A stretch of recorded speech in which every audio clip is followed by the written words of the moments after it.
All roads lead to power, and on this show we're going to break that idea down a little bit. What is power? Who has it? And how do you get it? I'm your host, Jeff Couillard. Welcome to the show. Is a realization that power without love is reckless and abusive, and that love without power is sentimental and anemic. Because the so-called real world of men and money and power comes merrily along on the fuel of fear and anger and frustration and craving and the worship of self. The really important kind of freedom involves attention and awareness and discipline. If people don't learn power, people don't wake up. And if they don't wake up, they get left out.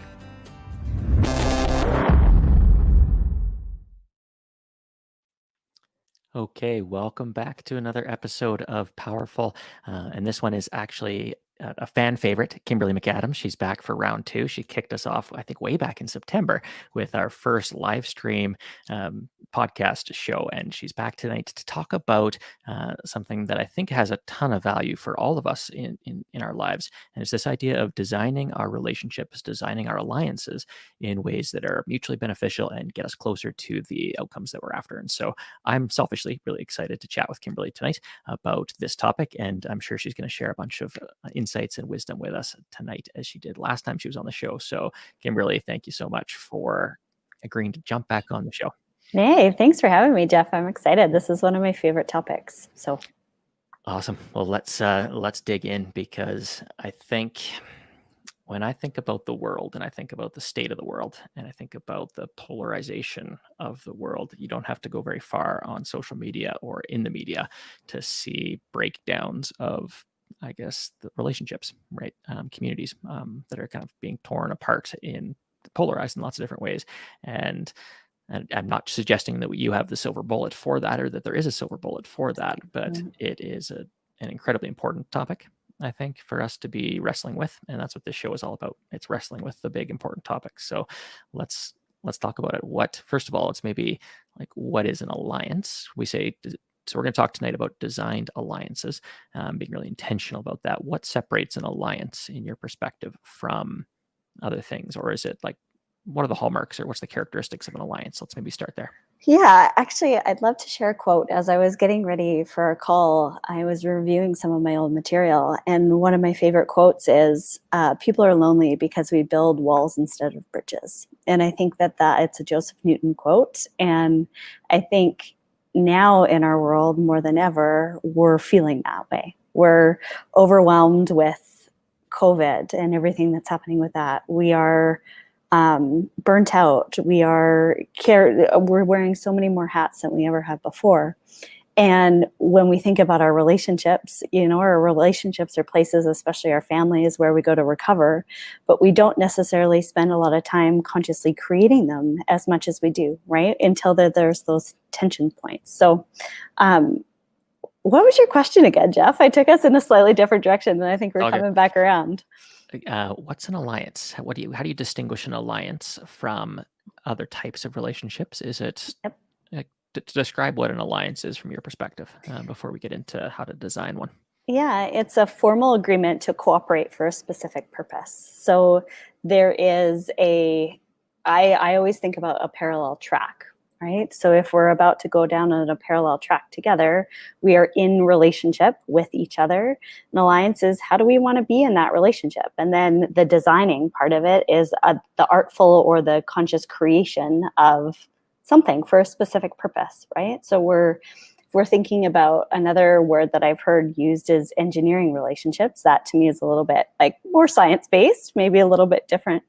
But when we think about engineering, we have a plan, we get our materials, we have a blueprint, and then we put together what is on that blueprint to create some sort of structure, right? So relationships to me are no different, is we get to choose to be conscious when we're entering into them, so we can have the best relationship, the best, most strongest foundation for what we want to create together. Mm-hmm. So level of intentionality Mm-hmm. in going into relationships. I think a lot of relationships, whether it's employer-employee or partnerships, they evolve fairly organically, and they just accidentally in a lot of ways, right? We kind of like accidentally create these conditions in relationships that are, great for some and sometimes not great. Can you describe how did you come to realize this designed alliance? How did it become a part of your practice as a coach? So for the listeners who are tuning in, you are a leadership and executive coach by training, and you do a lot of work in the coaching world. But I'm assuming that this designed alliance piece has some meaning for you, or there's been some, I guess, path that's brought you here. Can you describe a little bit of that journey towards kind of realizing the importance of this in your own life or practice? Yeah, it was something that was introduced to us, 12 years ago now, when I first started my education journey to become a coach. And I know that a lot of therapists do something similar in terms of they do a discovery session, an intake session, and they design how the person wants. So in our coaching relationship, we design how the coach wants, or how the coachee wants to be coached. So they get to design me, and then I design the relationship in terms of, this is what is important to know about me. This is how I coach. This is my style. And then they get to say, okay, I love, something that's maybe a little bit softer of approach, or how I like to receive feedback is really direct. Don't sugarcoat anything. And so that is the element that we're both agile in nature. I'm an agile coach. Coachees are varying in what they're wanting or what works best for them. And so there's a level of consciousness, both for me in terms of my own style, and for a coachee, for how they're going to fulfill their potential, or they get to design their relationship that way. So that was where it was first introduced. And then I don't know how we had this realization, but I started to do it with family members. I thought about my dad and my sister and my mom and extended family. And I know people that have done design relationships with their kids. And it's this concept that we get to talk about what is important for both of us in the relationship, what happens when we get mad with each other, what kind of relationship climate do we want to create.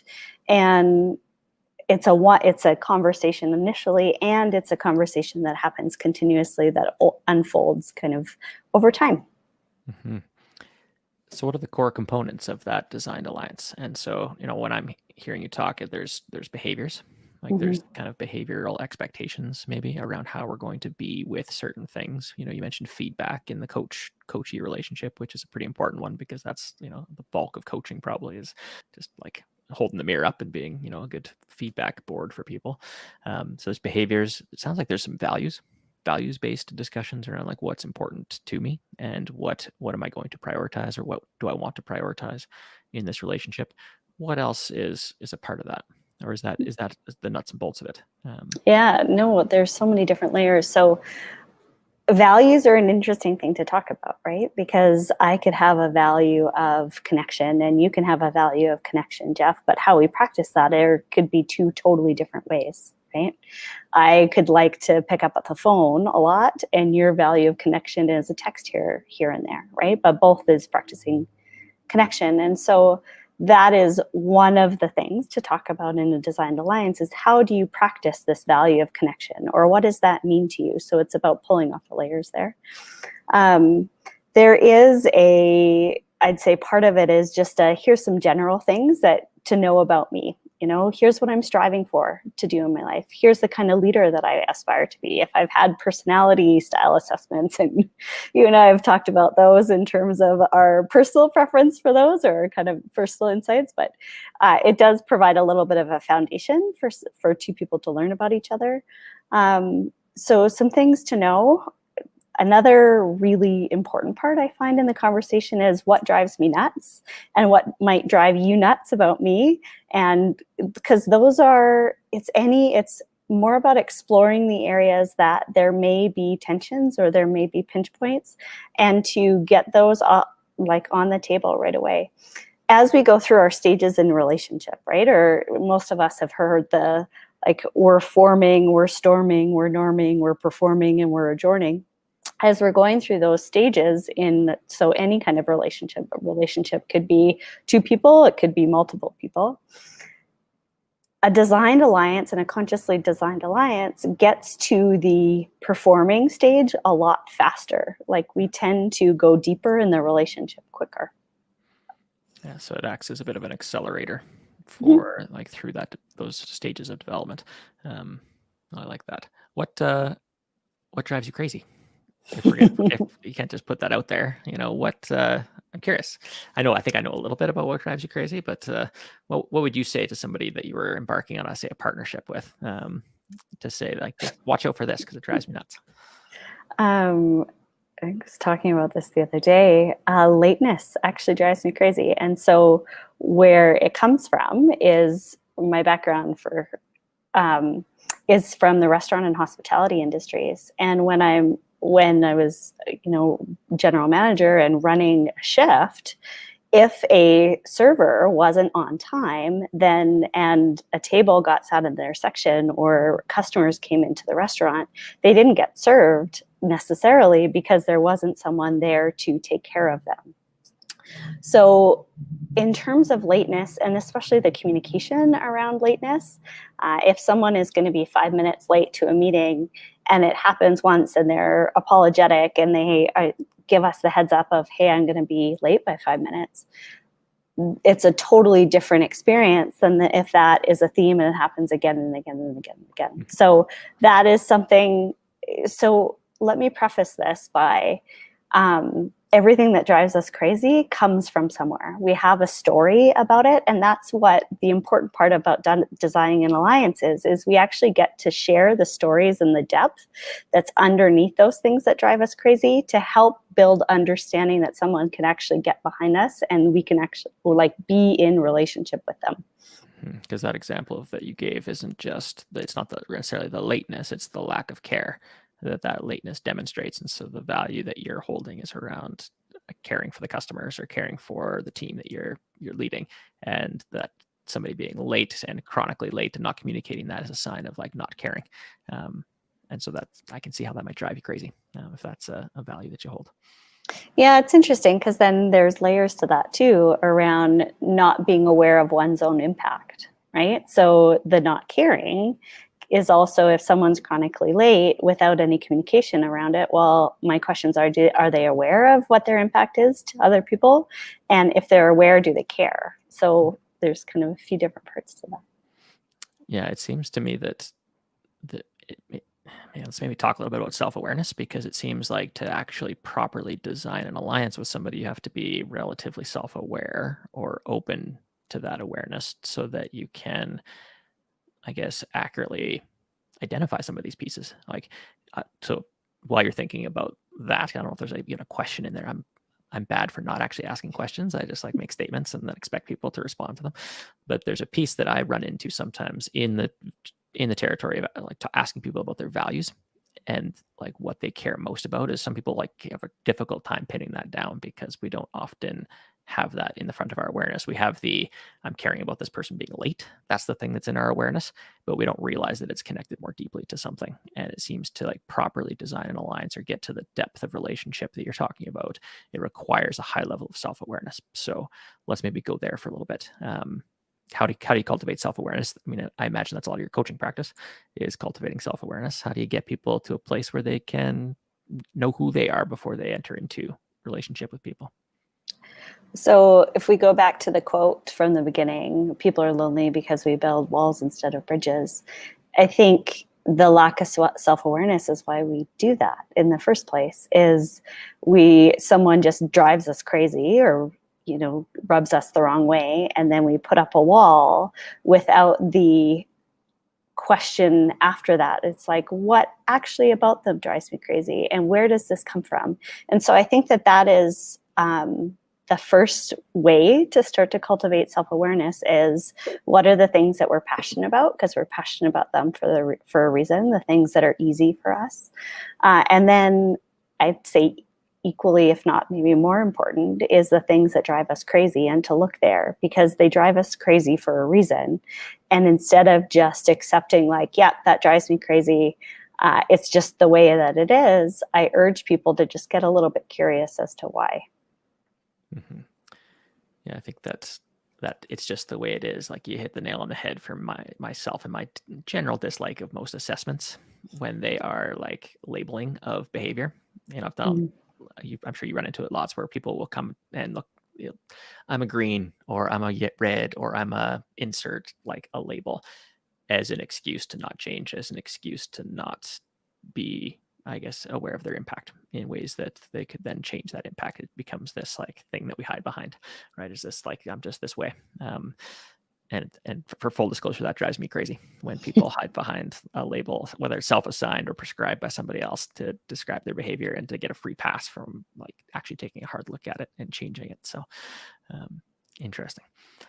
Yeah, with awareness comes choice, right? So that's the key and tricky part in a lot of the leadership development work that we do, and a lot of coaching work is really about cultivating a deeper level of awareness. We have this exercise that we do is like at any given moment, there are millions of pieces of data coming at us, millions of pieces of data. And we are, whatever we turn our attention to or energy towards, is that's what we can bring in and direct, right? A lot of the things like accepting, that's just the way that I am, that's us in effect not actually tuning into that to get to the more data that's there, rather than, so we just brush over it. An exercise is like if you're sitting there and closing your eyes, and I mean, we're breathing it all the time, but are we aware of our breath? Usually not, right? If you're sitting there, you can start to become aware of what's happening in your body. And then you can actually build awareness to what's going on around your body. You can actually feel into awareness around what's happening in the room. You can actually feel awareness and kind of tap into other different places too. And so it is just about like fine-tuning our direction to where that self-awareness is. The first step really is just being open to looking. Mm-hmm. Yeah, I think maybe the first step is just awareness, and then the self comes after, right? Like we can just cultivate awareness and curiosity, I think is a much underappreciated character trait. I know I'm always trying to be more curious and less certain. And I notice a difference when I am able to be curious with somebody or something and open to the possibility that it isn't how I think it is, and resist that certainty. I think that improves how I show up and how I interact with people, and and probably, well, it's a prerequisite for learning, right? If we're not curious, we don't learn. So assuming that's a value for people, because it's a strong one for me, then that's the pathway for me to learn is to be curious about things. Well, I love that example, Jeff. So something and where I've gotten caught in the past before is approaching things similar to the learning, but approaching like, for instance, if I'm going into a course or a leadership course, I'll go into like, I know a lot of this stuff, right? Like, and when we approach it with a mindset that we already know, we shut ourselves off for all of the other things that are open to us. So instead, if we approach something with a beginner's mind and be curious and be open to all the learning that's there, the awareness and the growth that happens is absolutely exponential. So where are you growing these days? What's a growth edge for you? We're getting into the meat of this, aren't we? These are not the questions that I prepared. Well, this is the second time you've been on the show, so you should you get the next layer down of grilling.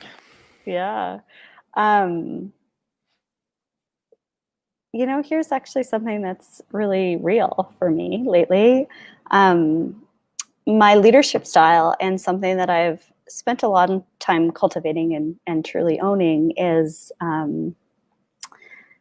I am not, so I can be absolutely assertive and I can be clear and I can be direct, but it comes from a heart strength place. This is what I learned from you, Jeff, actually. It comes from a heart strength place or heart place rather than like a dominant strength place. And feedback that I've gotten lately is with women particularly that need someone that's a little bit more dominant, that doesn't necessarily appreciate the heart strength as much. And so in terms of my range and my leadership growth edge, what I'm learning is how strong and powerful the heart is, And there's so much more to it too. Like there's so many other ways that we can start to grow and develop and stretch and grow. And that, you know, I'm thinking about so many different things right now, but what's interesting, so here's another growth thing to think about, is there's a old book called Spiral Dynamics by Don Beck. And what his premise is that we grow in a spiral. So any lessons that we've learned, we've likely encountered them 2 or 3, maybe 4 times, but we encounter them at that same place of the spiral every single time. And so what I'm actually realizing as we're talking right now and thinking about it is this growth edge for me and feedback that I've gotten, I don't know, maybe 5 years ago was very similar, except I was in a very different arena back then. And so this piece of feedback and this way to grow for me is showing up again, but in a very different way, in a very different arena. Yeah. I probably have very similar pieces of feedback that are consistent through the journey. And I remember an elder, Casey Eagle speaker, we used to do a lot of work with, and he told us early on in the youth work journeys, like the things that you, like the walls you run into, you're going to continue to run into those walls over and over and over again until you actually see them for what they are and come to terms with them and, you know, either accept them or deal with them. But we can't, you know, and, you know, it's a bit of a side tangent, but I think it's Gabor Mate who says, like, it's in our attempts to escape pain that we create pain. Right. Mm-hmm. And so we escape the feedback, or we ignore the feedback, or we try and like not deal with stuff, and it just keeps coming back. And not suggesting that whatever, you know, that growth edge for you in the heart strength place, but it's similar, I think, and I like that spiral model because I think it's true.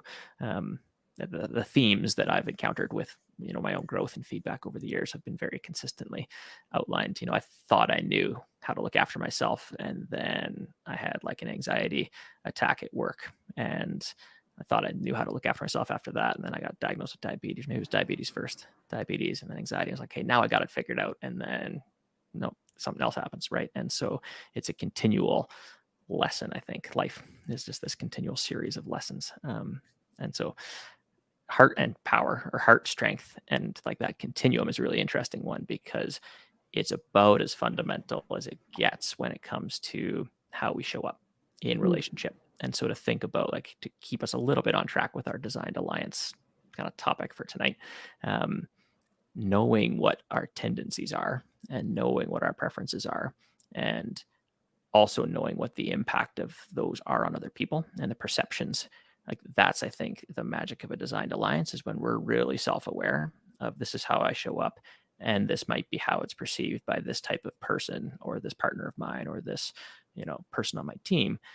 Like that depth of conversation is much different than, hey, it drives me crazy when people are late, right? Or, hey, like with the surface level stuff that we're, you know, when we're usually asked for those types of things, like the first things we come up with are usually not, I guess not the meat of the conversation. So it's interesting to explore that heart and strength continuum, because that's where power lives, right? We show up with our power and we try and force change with strength, or we try and invite change and healing through heart, right? And there seems to be like, that's, I don't know if that's an essential element of like human leadership, but I notice it in my own parenting, right? Sometimes I show up with heart and compassion, and sometimes I show up with like, get to bed, it's time to go to bed, and a little bit of the strength side comes out. So, well, I think what you're pointing to, Jeff, is something that's so important when we talk about relationships, and it's about polarity. So they're on any continuum, right? Heart strength, or what's on the other side of it? I want to make sure that strength, power with heart and power with strength. So it's a power kind of continuum. Yes. So also on continuums are transactional and transformational, right? Relationship and task, love and fear. And all of these things are so important in all of our relationships, because we actually live our life in paradox. Like there is, and I think that that's what's happening a lot in the world right now, is we're seeing all the ways in which we are different so we can actually come together. And that is of some of the power about designed alliance is exploring at a deeper level all the ways in which we are different so we can find a way to come together and join. It's this differentiation and then integration, differentiation and then integration. Because with our differences, and when we can celebrate it, we can say, then we can have alignment over the things that are important to us. So at a very base level, it could be, Jeff could say, or you could say, time with my family is really important in terms of connection. It's like, well, time with friends is actually way more important for me for connection. But connection is important to us. That might not be the best example, but it's one of those things of trying to figure out, pull all the ways in which we are different so we can actually come together and join. Mm-hmm. Yeah, I mean, I was going to ask a question and then I had a thought, so I'm going to pick one while you have a sip of tea.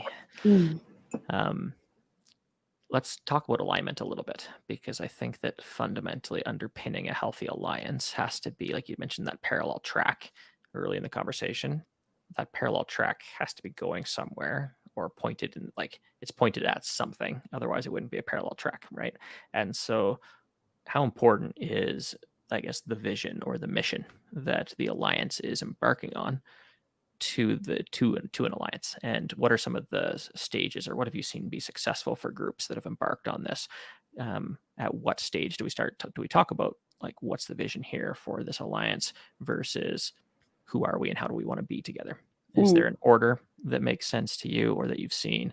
I've probably done it in both directions. I've probably done values and behaviors and those types of things first, and then vision, and I've probably had it come the other direction as well, if I thought about it for a while. But I'll pass it back over to you, and a little bit of that, like, how important is that alignment, and when does that come on the journey? I'd say that there's two bodies of thought with this, right? So one body of thought is how important having a North Star or a vision is to pull us forward and to create alignment, because we are joining on what the master goal is or what the mission is here that we are to do. So there's no questions around that.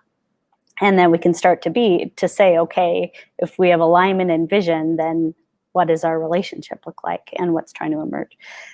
Another way that I've seen it be, I'd say, equally as powerful is people come together because they know that they're supposed to be together for a certain reason, except they don't know what that is yet. And I'd say that's probably the more advanced version, because it takes some conscious conversation and discovery and a little bit more time, truthfully, to fumble our way through to say, well, what's important to you? What's important to you? Where do we join on this? What could we be? What is trying to emerge through us? And the conversation can go that way too.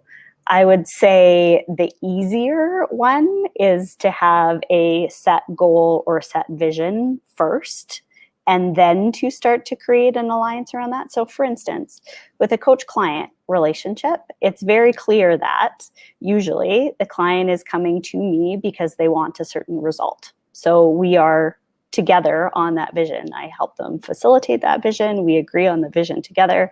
And then we decide the best way to coach them in the achievement of that vision. That is the alignment. And then they may not agree on some feedback that I give them, or they may not agree on a topic that I bring up or how I share something, but we have alignment to what's this in service of. Mm-hmm. And I think that is probably the more typical approach. And I also wonder, so I'm thinking about, to make this really practical for, say, a leader who is building a team, right? We work with a lot of leaders and teams. A lot of the time it's in the nonprofit or the social impact kind of space. And this is being streamed right now to YYC nonprofit group. And so we've got some nonprofit audience tonight. Got it. If you're a leader of a team and you're thinking about deepening relationships and getting to that more alliance place and more transformative, less transactional. And I think a lot of people would look at their work as like a pretty important place to live the life they want to live, right? And especially in the social impact space, where it's like, it's not the paycheck, it's not the perks that are keep people coming back to that. It's the passion and it's the vision that they have, and misalignment sometimes between, you know, our own values and the values of the system or the values of the organization. I don't like, we can unpack that, my experience with that, but it was like, when I talk about anxiety attacks at the office, it wasn't because I'm prone to anxiety. There was definitely a driver there, and it was a driver of like very clear misalignment between what I wanted to accomplish in the world and what was possible with where I found myself. Total aside, I don't need to hijack my own podcast. But if you're coaching a leader and they're wondering how to deepen the relationships that they're forming inside of their teams, what are some practical steps? What are some activities that you would facilitate for them or walk them through to get to that place where those conversations are more rich and fulfilling? Two simple yet not easy things. First is to learn how to ask really high impact questions that you actually don't know the answer to, or want to be okay not knowing the answer to, and make it about the leader, not the problem. So what we do as human beings in general is we focus on the problem and we try to get to solutions as fast as possible. And as leaders, we feel like it's our job to solve problems. And so a team member comes to us and they say, hey, I'm going to miss this deadline, but I'm waiting on this person and this person and this person, but they're burnt out and I don't know what to do. We immediately go to coaching that person on how they can solve the problem or tell them how to solve the problem. So a short, high impact question is something like, you know, what might you do? What's important to you? What kind of impact do you want to create? Like, so a high impact question is usually like less than 10 words. It's short and it's in service of getting more information from the leader and coaching the person and not the problem. So what kind of impact do you want to have? That's a question that's directed to the leader and not the problem. You know, what's important to you about this? About the leader and not the problem. You want them to coach them to solve their own problem. It's such a seductive trap that we get kind of into because we feel good. We get the, you know, adrenaline hit when we solve a problem, and that makes us feel like we're doing a good job, but it's actually not doing anything for the person or for the organization. It's truly just like feeding our own ego. So short, high impact questions, and ask more of them. And I'd say 90% of the leaders that I work with say that they know how to do this, except when I'm watching them or when I'm, we don't realize how often we're solving problems. And it's just those moments that somebody comes into our office and it's like, hey, what do you think about? And instead of answering the question, it's that moment of taking a deep breath and sitting in and be like, okay, ask a high impact question, and then ask the high impact question rather than just giving the answer. Mm-hmm. So it's those. And then there's different levels of listening. So this is something that a skill that I learned a long, long time ago, and it's proved effective in so many different ways. But there's the first level of listening is when someone is coming to us for a problem or when we're in a meeting.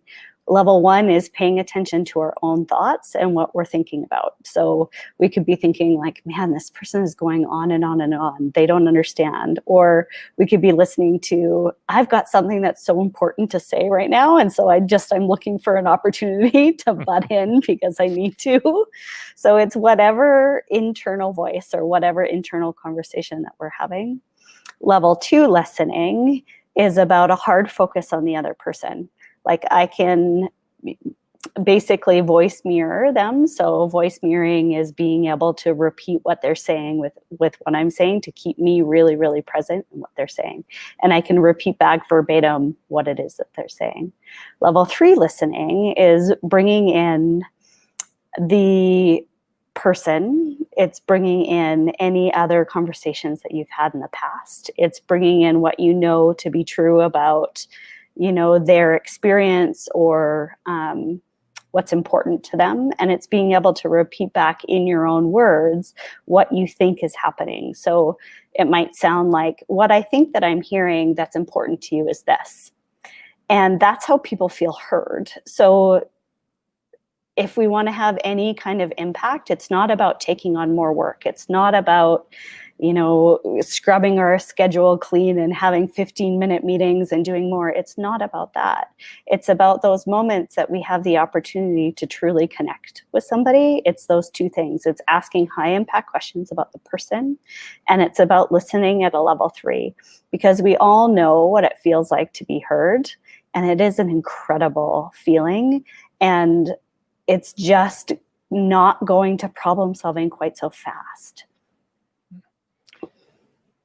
That's great advice. And it makes me curious about, how do you teach that? How do you get people to that level of listening? What are some practical strategies that, say I want to improve my listening skills, because I probably should. I'm sure I'm guilty of level 1 and maybe some level 2 listening here and there. Occasionally I might breach into level 3, but if I wanted to get better at it, how do you coach people into improving listening skills? We've done exercises when I'm teaching this skill. We will do 5 minutes of, okay, here is your job at listening. So one person tells a story and the other person listens at level 1. And so listening at level 1 is also kind of like competitive listening, right? It's like if someone's sharing a story about a vacation that they just took that was amazing, you're like, oh yeah, I had a really cool vacation too. And Dad, I apologize if you watch this, but I'm going to throw my dad into the bus here for a second. It's a conversation that we had recently when I went back to my hometown. I was sharing about some of the work that I'm doing, and his comment was, I remember when I used to do work like that. It was so exciting because we got to work on this and this and this. Oh, and this happened and this happened. And all of a sudden, what happens to the conversation, right? It gets hijacked. We've all been the deliverer of that, and we've all been on the receiving end of that. And I was able to circle back to him with a conversation. I said, hey, Dad, I want to teach you a skill. It's called listening at levels 2 and 3 here. And I want to share the impact of what you just shared with your story had on me, was that you actually weren't really hearing me, and you weren't really wanting to know what my story was about, and he said, well, I wanted to share that because I felt like I was being empathetic, or I was joining you, and I was teaching you that that I've had similar experiences, and so we're more connected. I said, that wasn't the impact of it at all. So that's the tricky part with level 1 listening, is we think that we are joining and being empathetic, but the impact is actually quite different. So what we can do to practice is to keep the focus and the attention on the other person, and then just ask questions about them and their experience. And that's the awareness part for ourselves, is if we catch ourselves saying, going to advice or going to a competitive listening place when we want to, like, for lack of a better word, hijack the conversation to go into a different direction, that's the self-management. That's like, nope. So the level 2 would be like, oh, what I'm hearing is this. Or a level 3 would be, what I think that is important to you, or I love what you're sharing about your story, because I think what I'm hearing about your values is this. Am I correct? Mm-hmm. Yeah. So there's no shortcut. You gotta practice it, eh? There's no shortcut. No shortcut. Although there is, I think there is actually. Like, I think that it's in the practice. Like, it actually doesn't take that long to develop some of these skills. Like, I've seen, and I'm sure you've seen, noticeable improvement in listening skills when people bring some intention to it. And I think that that's the piece, because I'm guessing that your dad, to pick on Kimberly's dad tonight, I'm guessing that in the moment that he hijacked the conversation, he wasn't consciously thinking, my intention here is to connect meaningfully and demonstrate my empathy with Kimberly. That was backwards rationalization, right? Like, that was getting put on the spot by you to be like, hey, this was the impact. And then we find the intention that lines up. But when we bring the intention to the front end of that conversation, right? So before I respond to you, or before I even engage in a conversation with you, I'm being there's some intention around like what would make this a great conversation, right? What would make this a connecting conversation, or what would this look like if, right? What's my intended impact, my intention, because it's in that intention impact gap that I think that we're constantly having misalignment, and we're having like tensions developing in relationships where, you know, it wasn't what I meant to say, and we'll hide behind that. And I've been guilty of this. You know, I didn't mean for that to be the impact. And we use that kind of like a hall pass to get out of jail free card. My intention was to be empathetic, and even though it may not be experienced that way. So intention impact gap, I think a way that I've been able to close it more often than not is to bring my intentions into focus and be really clear about them in my own self. Moving into a conversation, my intention here is to be present with my son.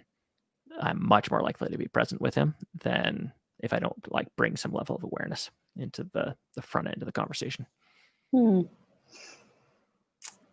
I like what you're saying. It also is an opportunity for us to circle back on, like, in a touch point, a like tweak on our design alliance. So for my dad and I, it offered us an opportunity. I said, hey, Dad, because he lives in BC, we don't get to see each other very often.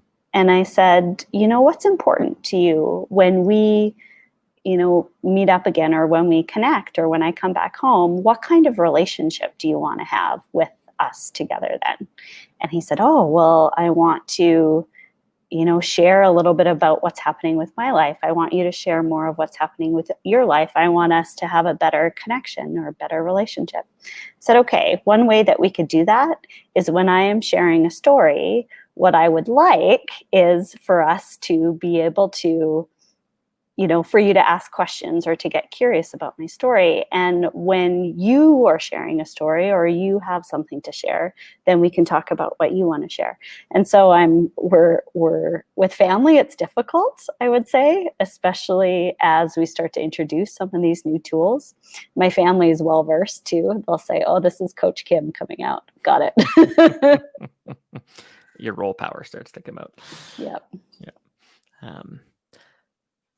Okay, so let's rewind a little bit and hit some of the highlights for designing an alliance. And so, I mean, the intention really, and alliance for me is, you know, there's the essence of it. It runs deeper. It runs into that place of transformational relationships as opposed to just transactional.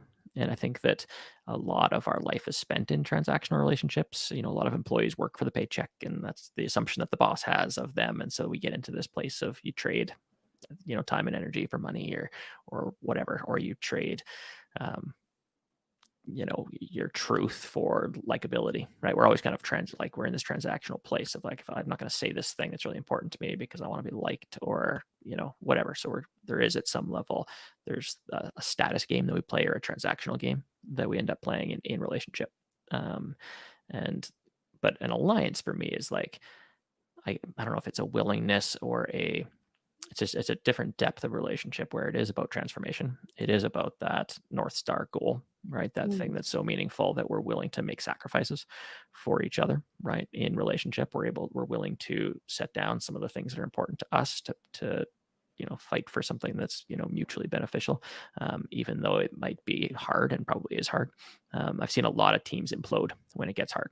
I've been parts of teams that implode when it gets hard, when you hit that first wall, right? And it's like, am I actually going to work super hard and get vulnerable and, you know, do what I need to do to get to the other side of this obstacle that we're confronted with? So, so designing an alliance, you're going to jump in. I am. I'm like adjusting myself. Is that okay?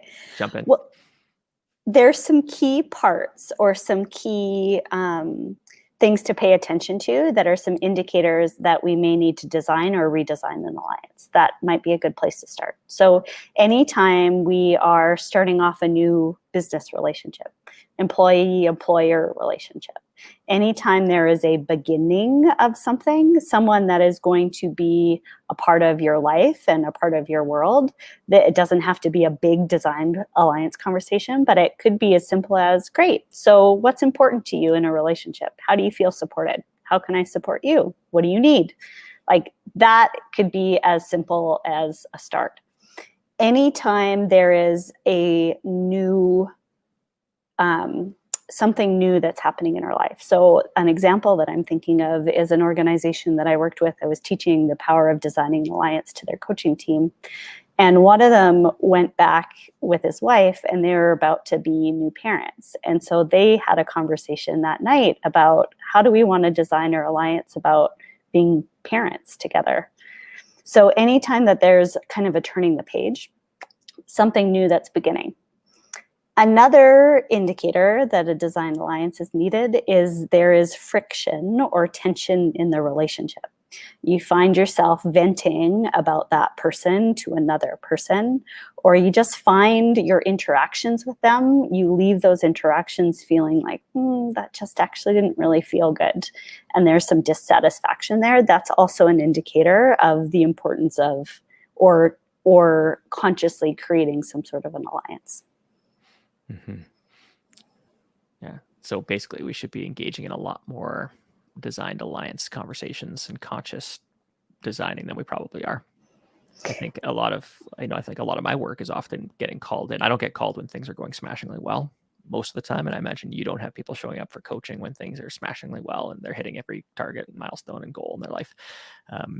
We get called when things are going poorly, right? And it's so tempting, like you were talking about earlier, and what often is wanted is a solution, right? Come in here and like teach us better communication skills. It's like, well, that's not going to make a difference if we've got a fundamental like tension in the team that's like not being resolved, right? Mm-hmm. We can teach you how to listen to each other, but if you don't actually care to or want to, right, or there isn't space for it on the team because we haven't designed that into how we're going to be together, then no amount of like, I don't know how many communication trainings there are out there. It's probably the most common like friction point on teams is communication. And I know I went through lots of communication training, and lots of teams that I've worked with have been like, oh yeah, communication trained to death, right? And yet those tensions still often exist. And so to me, that's an indicator that there is something about the relationship that hasn't been properly figured out yet or designed for.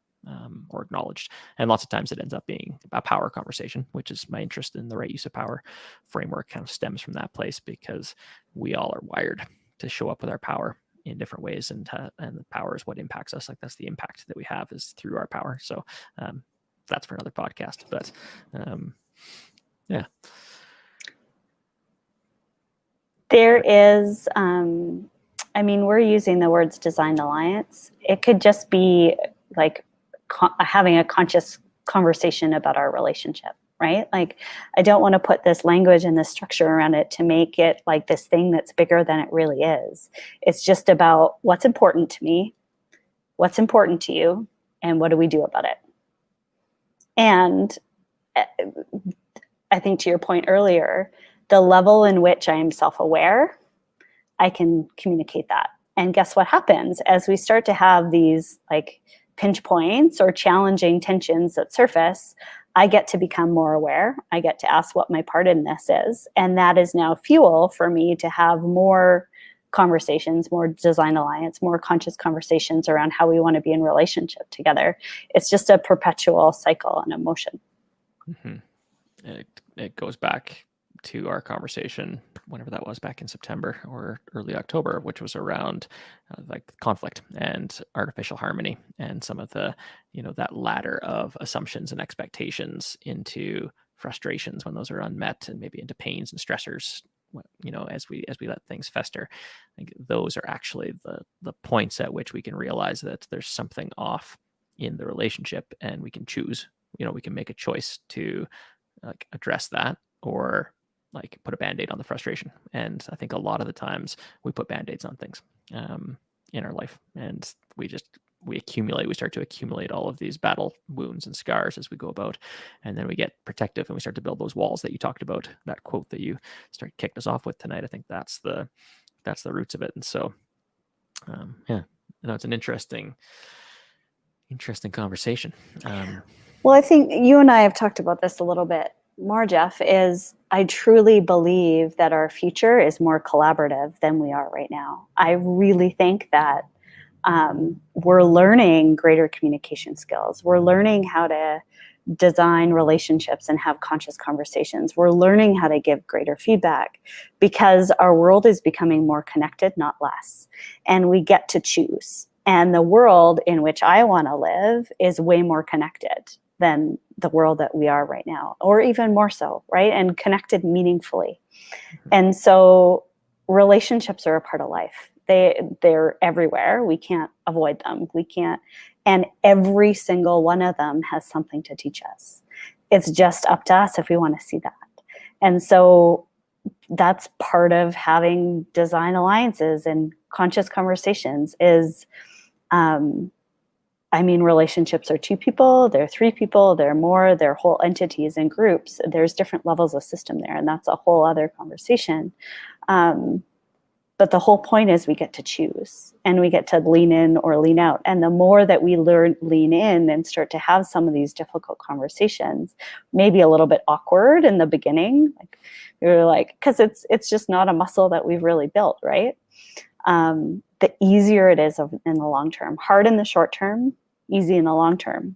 Whereas unconsciously designed alliances are usually easy in the short term because we get to skip over it, or just be like, oh, hey, what's up? You like sports, I like sports, we're good, right? But hard in the long term, because when problems and pains come up, we just don't have that foundation to draw from. Mm-hmm. Reminds me of another quote. Maybe we'll round out with a quote. So we started with a quote, and I don't know who said this one. I'll have to find it, but it's something to the effect of, hard choices, easy life, easy choices, hard life. And I think that that's equally, it could be hard choices, easy relationships end up with hard choices, right? Around whether or not we're actually in an alliance, or whether it's in a transformative place with a relationship as opposed to a transactional, because that transactional quickly becomes win-lose, right, for somebody. And I think we've probably all been a part of those relationships in different places, and in our employment and personally and otherwise. So I think that this is an incredibly important topic and conversation, and I think it underpins a lot of the challenges that we find ourselves in, whether those are communication challenges or these polarization challenges that we face kind of more globally as communities. Like even something like COVID is polarizing. It's like, what the hell is going on? And so that's a great light bulb moment.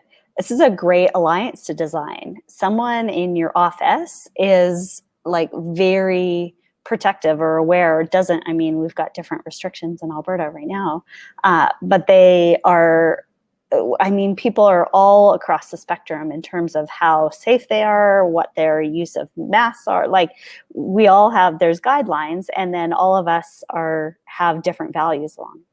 It's a great conversation to have around, okay, my view is this, your view is this. How do we want our alliance to be? Or like, how do we want to be in relationship together? So. Mm-hmm. There's lots of practice to be had in the world these days. No shortage of ways we can practice this. And I think that maybe that if I have to think about the communities or the relationships that I've been a part of that have been most successful from a alliance perspective, I think of a team that I was on, and we just built the rhythms right into how we worked. Like it wasn't a talk, we couldn't avoid hard conversations because they were just built into the fabric of how we were together, right? And so that became just a rhythm and a routine, and it gets easier. It's like it is a muscle that if you practice it, it gets easier. So maybe that's a piece of advice for people if they're looking for ways to practically embed it, is to start really small, but to make it consistent. Because often what happens is we're inconsistent with our approach, and we let things build up to the point where they're much bigger, maybe and harder to deal with down the road. So I've got a dog that let himself into the recording studio and now wants to let himself out. Yeah, I heard that. I have a challenge for anybody that's watching, actually, is to pick 3 relationships in your life that could benefit from a conscious conversation, designed alliance about your relationship. It could be people that you've had in your life your whole life. It could be people that have just been there for a short period of time. Talk about, what's important to know about you. Where have you gone wrong in the relationship in the past? What's important to you about the relationship? How do we want to be better? What does the future look like? That is a great challenge, and I will take you up on that and chat with some folks in my life that could benefit from that. So thank you again, Kimberley, for carving time out on your Monday night. You look like you're still at the office, so I should let you go so you can get on on your way home. I appreciate you and all you bring to the world. And thank you again Appreciate you. for carving out some time tonight. Thanks, Jeff. Have a great night, guys. Yeah, you Bye. too.